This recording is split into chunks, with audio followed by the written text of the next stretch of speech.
नमस्कार मंडळी, authentic and trendy recipe with Teju या आपल्या रेसिपीच्या जगात मी तेजस्वी तुमच्या सर्वांचं मनापासून स्वागत करते. आज आपण पाहणार आहोत टेस्टी, हेल्दी, हलकी फुलकी आणि बनवायला अगदी सोपी असलेली परफेक्ट डाळ खिचडीची रेसिपी. अगदी बनवायला सोपी आणि तुम्ही पाहू शकता किती छान दिसते आपली डाळ खिचडी. अशा छान चवीची डाळ खिचडीच्या रेसिपीला सुरुवात करूयात. डाळ खिचडी बनवण्यासाठी मी इथे 3 वाटी इंद्रायणी तांदूळ घेतलेला आहे. हवं असल्यास तुम्ही बासमती तांदूळ देखील वापरू शकता किंवा आवडीनुसार दुसरा कोणताही तांदूळ वापरू शकता. आता मी इथे ज्या वाटीने डाळ घेतली आहे त्याच वाटीने 3 वाटी तांदूळ घेतलेला आहे. आता त्यानंतर 1 वाटी मूग डाळ घेतलेली आहे. त्याचबरोबर 3 चमचे तूर डाळ आणि 2 चमचे मसूर डाळ. आता तुम्ही यामधली मसूर डाळ, तूर डाळ आवडीनुसार कमी अधिक करू शकता. आता घेतलेले तांदूळ व्यवस्थित एकत्र करून घेतलेले आहेत आणि त्यानंतर आपण हे 2 ते 3 वेळा स्वच्छ धुवून घेणार आहोत. अगदी बनवायला सोपी आणि पटकन बनवून होते. 10 ते 15 मिनटामध्ये ही डाळ खिचडी आणि चवीला तर एकदम परफेक्ट अशी होणार आहे. आता डाळ तांदूळ स्वच्छ धुवून झालेले आहेत, तुम्ही पाहू शकता. त्यानंतर आता आपण पुढच्या प्रोसेसकडे जाऊया. मी इथे गॅसवरती कुकर गरम होण्यासाठी ठेवला आहे. कुकर गरम झाला की 3 मोठे चमचे तूप यामध्ये घालून घेणार आहे. आवडीनुसार तुम्ही तेल देखील घालू शकता, पण डाळ खिचडी आहे तर तुपानेच छान बनते. मी इथे 3 चमचे तूप घालून घेतलेलं आहे. तूप छान गरम झालं की पाव चमचा मोहरी छान आपल्याला तडतडून द्यायची. तुम्ही पाहू शकता छान अशी मोहरी आपली फुलली आहे.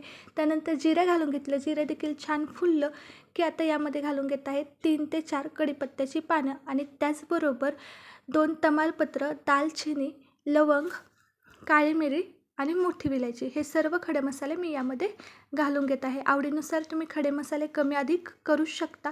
आता हे सर्व मसाले आपण 1 ते 2 मिनटं छान परतून घेऊयात तुपामध्ये. तुम्ही तेल आणि तूप असं देखील प्रोपोर्शन घेऊ शकता.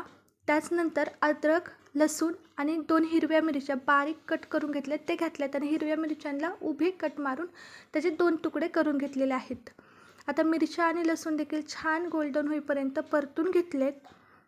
त्याचबरोबर आता यामध्ये घालून घेऊयात 3 मीडियम साईजचे कांदे. मी इथे स्लाईस करून घेतलेत ते घालून घेते. आता कांदा आहे ना असं स्लाईसमध्ये चिरायचा, म्हणजे डाळ खिचडीमध्ये खूप छान दिसतो. हवं असल्यास बारीक चिरू शकता, पण स्लाईसमध्ये चिरल्यामुळे दिसायला छान दिसतं आणि खाताना देखील तोंडात आल्यानंतर खूप छान अशी टेस्ट येते. आता आपल्याला हा कांदा 5 ते 6 मिनटं छान ब्राऊन रंग येईपर्यंत परतून घ्यायचा आहे. कांदा छान ब्राऊन रंग येईपर्यंत परतायचा, म्हणजे डाळ खिचडीला चव खूप छान येईल. आता तुम्ही पाहू शकता 5 ते 6 मिनटानंतर कांदा व्यवस्थित असा ब्राऊन रंगामध्ये परतला आहे. आता मी इथे 2 टोमॅटो स्लाईसमध्ये चिरून घेतले ते देखील यामध्ये घालून घेते आहे. आता टोमॅटो सॉफ्ट होण्यासाठी अगदी थोडंसं मीठ इथे घालून घेत आहे. आपण पूर्ण भातासाठी डाळ खिचडीसाठी लागणारं मीठ शेवटी घालणार आहोत, पण टोमॅटो छान सॉफ्ट होण्यासाठी अगदी थोडंसं मीठ इथे घालून घेत आहे.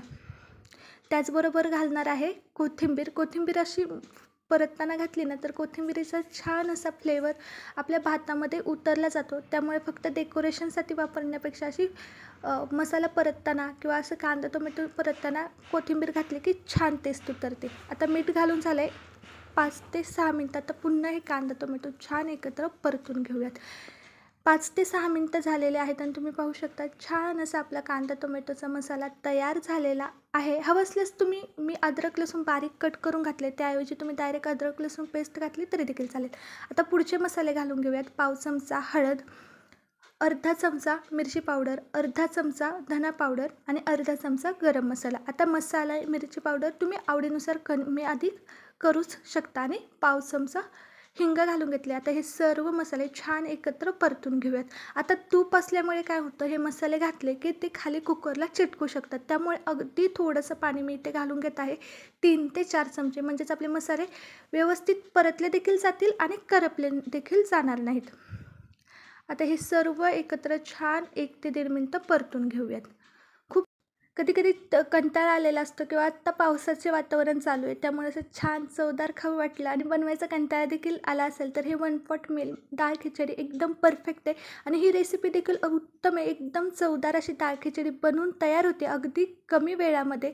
तुम्ही पाहू शकता 2 ते 3 मिनटानंतर छान असा मसाला तयार झाला आहे. आता आपण जे तांदूळ धुवून घेतले होते ते सर्व यामध्ये घालून घेऊयात. आता बासमती तांदूळ असेल ना तर अर्धा तास भिजत ठेवायचं आणि त्यानंतर वापरायचं, तर टेक्स्चर खूप छान येतं. आता घातलेले डाळ तांदूळ सगळे मसाल्यासोबत एकजीव करून घेऊयात, एकत्र परतून घेऊयात, एकत्र करून घेऊयात. डाळ तांदूळ छान एकत्र झाले की आता आपण यामध्ये पाणी घालणार आहोत. आता डाळ तांदूळ जेवढ्या प्रमाणात झाले त्याच्या तिप्पट पाणी आपल्याला घालायचं आहे. म्हणजेच माझे डाळ तांदूळ 4 वाटी झालं होतं तर मी इथे घालणार आहे 12 वाटी पाणी. तिप्पट प्रमाणात पाणी आपल्याला यामध्ये घालायचं आहे, कारण की डाळ खिचडी अशी पातळ असते, घट्ट अजिबात नसते, त्यासाठी. तुम्ही ज्या प्रमाणात डाळ तांदूळ घेताल त्यानुसार पाणी तिप्पट करून कुकरमध्ये घालून घ्या. मी इथे सर्व पाणी यामध्ये घालून घेत आहे. जेवढ्या प्रमाणात पाणी लागते तेवढं पाणी इथं मी घालून घेतले. आता चवीनुसार मीठ यामध्ये घालून घेऊयात. अगदी थोडंसं मीठ आधी आपण वापरलं होतं, त्याचा अंदाज घेऊनच मीठ आपण यामध्ये घालणार आहोत. मीठ घालून झालं की यामध्ये घालत आहे मी 1 चमचा साजूक तूप, त्याचबरोबर थोडीशी चिरलेली कोथिंबीर. तूप वरती घातलं ना तर टेस्ट खूप छान येते. आता कुकरचं झाकण लावून आपण याच्या 5 ते 6 शिट्ट्या करून घेणार आहोत. डाळ खिचडी थोडीशी जास्त शिजवायची असते, त्यासाठी मी 1 ते 2 शिट्ट्या एक्स्ट्रा करते. आता 4 ते 5 शिट्ट्या झाल्यात आणि तुम्ही पाहू शकता परफेक्ट अशी डाळ खिचडी आपली बनून झालेली आहे. पाहू शकता किती छान कन्सिस्टन्सी झालेली आहे. आता आपण या डाळ खिचडीला मस्त असा तडका देऊन घेणार आहोत, म्हणजेच आपल्या डाळ खिचडीची चव दुप्पट तिप्पटीने वाढेल. तर तडका देण्यासाठी मी इथे एका पातेल्यामध्ये 2 चमचे तेल गरम करून घेतलेलं आहे. तेल व्यवस्थित गरम झालं की मोहरी घालायची. मोहरी छान आपल्याला तडतडून द्यायची. मोहरी पाहू शकता तडतडली की पाव चमचा यामध्ये जिरं घालून घेते. जिरं देखील छान फुलले. 1 बेडगी मिरची आणि 3 ते 4 लसूण पाकळ्या अशा उभ्या काप करून घेतले, ते या तेलामध्ये घालून घेत आहे. आता आपल्याला लसूण छान हलकासा ब्राऊन रंग येईपर्यंत या तेलामध्ये परतून घ्यायचा आहे.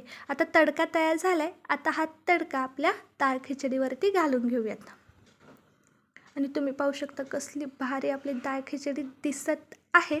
त्यानंतर हा तडका आपण एकजीव करायचा, म्हणजे सर्व भातामध्ये व्यवस्थित मिक्स करायचं आहे. आता डाळ खिचडी सर्व करूया. जबरदस्त टेक्स्चर तुम्ही पाहू शकता आणि दिसायला किती सुंदर झाली आहे. त्याचबरोबर चव तर अप्रतिम झालेली आहे या डाळ खिचडीची. आणि पाहू शकता तुम्हाला जर या सोप्या, साध्या, सिंपल, हलक्या फुलक्या, हेल्दी डाळ खिचडीची रेसिपी आवडली असेल तर नक्की आपल्या व्हिडिओला लाईक करा, आपल्या फ्रेंड्ससोबत शेअर करा आणि अशा छान छान रेसिपींसाठी authentic and trendy recipe with Teju ह्या आपल्या चॅनलला नक्की सबस्क्राईब करा. व्हिडिओ पाहिल्याबद्दल मनापासून धन्यवाद.